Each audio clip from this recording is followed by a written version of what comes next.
Shalom. I want to start with saying Kahalalyam, La, Yahweh, Bahashem, Yahweh Shai, Bahashem Ha Rakwa Kadash. Shalom and double honors to the elders of Great Millstone who rule and teach well. And shalom to the nation of Israel. Now, today's video, as you can see by the title, we're just going to get right into this crazy madness that Esau has cooking in his pot of wickedness.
Wow.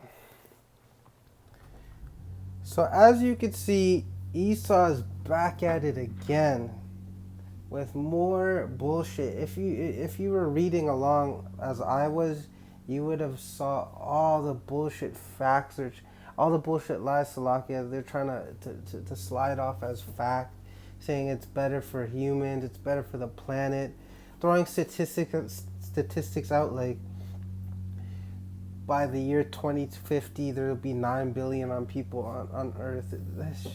It's vexing. So I watched this video and immediately through the spirit it lined up perfectly with the Wisdom of Solomon chapter 2. So we're going to break down the whole thing, all right? Let's get it. This is the Wisdom of Solomon chapter 2.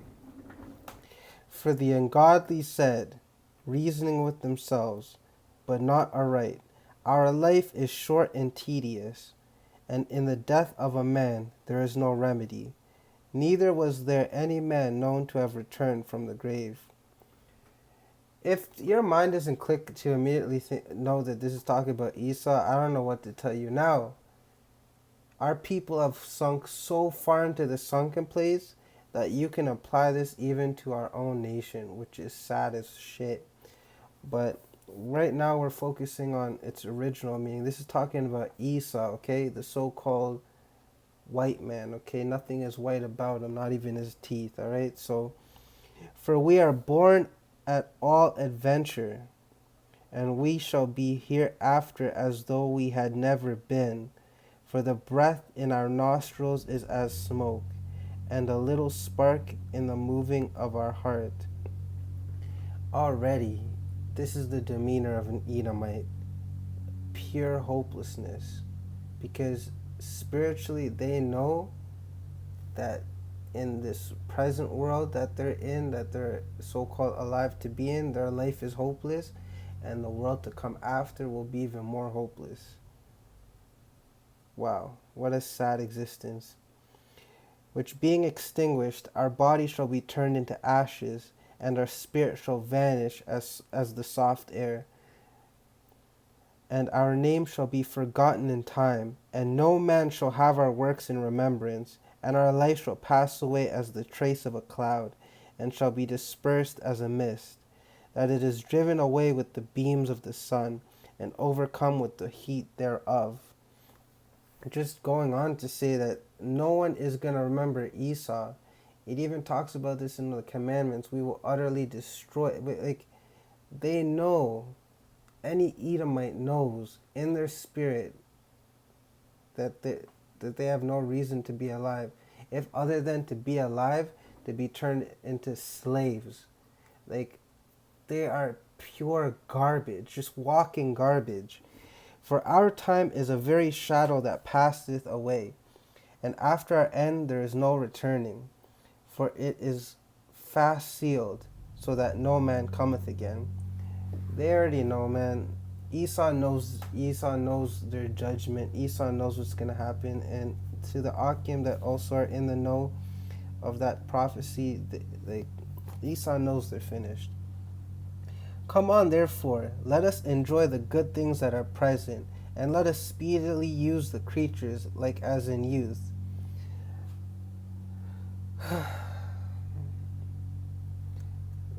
To the Akim that have been watching, it makes sense now why the earth is the way it is. Because it's just being abused with no regard. Let us fill ourselves with costly wine and ointments, and let no flower of the spring pass by us. Let us crown ourselves with rosebuds before they be withered. Let none of us go without his part of our voluptuousness. Let us leave tokens of our joyfulness in every place, for this is our portion, and our lot is this. Let us oppress the poor righteous man. Let us not spare the widow, nor reverence the ancient gray hairs of the aged. Let our strength be the law of justice, for that which is feeble is found to be nothing worth. Therefore, let us lie in wait for the righteous, because he is not for our turn, and he is clean, contrary to our doings. He upbraideth us with our offending the law, and objecteth to our infamy the transgressions of our education. Man, this is like, I don't know about you, Akim, but I know that this is just Esau, man. Like to the point where they even talk about the so-called, okay, not the so-called, to the elect men that are on the highways and byways, the righteous man that push out, who do you know pushes, who airs out Esau's dirty laundry?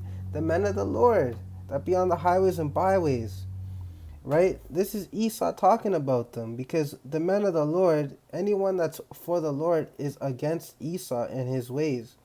So now, continuing on from verse 13. He professeth to have the knowledge of Yahweh, and he calleth himself the child of the Lord. He was made to reprove our thoughts. Wow. He is grievous unto us, even to behold. For his life is not like other men's, his ways are of another fashion. We are esteemed of him as counterfeits. Counterfeits? Who are known as the counterfeit so called Jews? Esau, Amalek. Like they know they're finished. He abstaineth from our ways as from filthiness. He pronounceth the end of the just to be blessed, and maketh his boast that Yahweh is his father. This is the words of the Lord's people. This is the word of the Lord, Slakia people. Let us see if his words be true, and let us prove what shall happen in the end of him. For if the just man be the son of Yahweh, he will help him, and deliver him from the hand of his enemies. Let us examine him with despitefulness and torture, that we may know his meekness, and prove his patience. Let us condemn him with a shameful death, for by his own saying he shall be respected. Such things they did imagine, and were deceived, for their own wickedness hath blinded them. As for the mysteries of Yahweh, they knew them not, neither hoped they for the wages of righteousness, nor discerned a reward for blameless souls. For Yahweh created men to be immortal, and made him to be an image of his own eternity.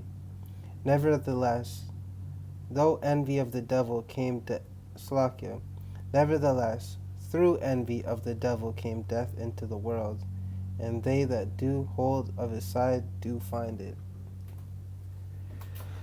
Well, that was a beautiful read, Akim. I definitely invite you to read With the Wisdom of Solomon, chapter 2. That read along was just like your spirit, because I know my spirit was just jumping off of each verse. It really is talking about Esau, and it gives you a crash course of why the things are the way they are, because it does say in the scripture that the world is given unto the hands of the wicked. And it just gives you their mentality, why they think, how they think the way they think, why they think the way they think. And I'm telling you, man, now's the best time to get right. They're